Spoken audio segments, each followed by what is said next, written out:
Hi there, staff.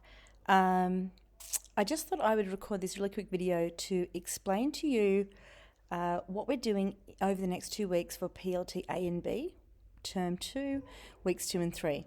So what we're doing is we're going to go through a data cleaning process, particularly focused on our school-wide learning outcome rubrics and assignments.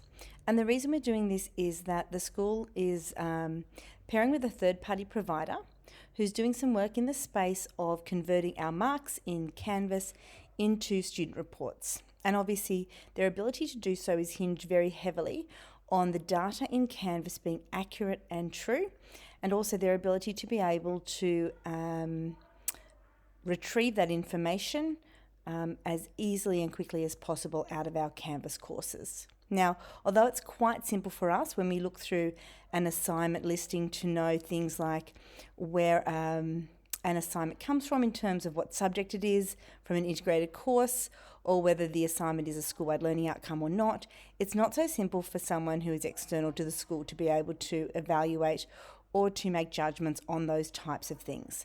So that being the case, they have provided us with some feedback and asked us to make some minor changes to our Canvas courses to allow them to be able to generate these reports for us on our behalf.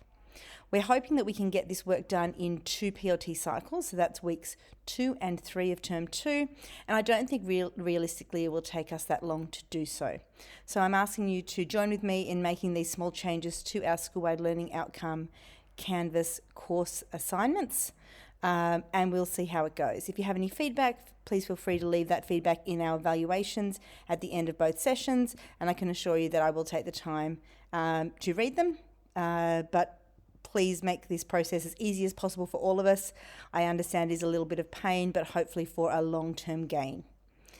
Best of luck with it all. Thank you.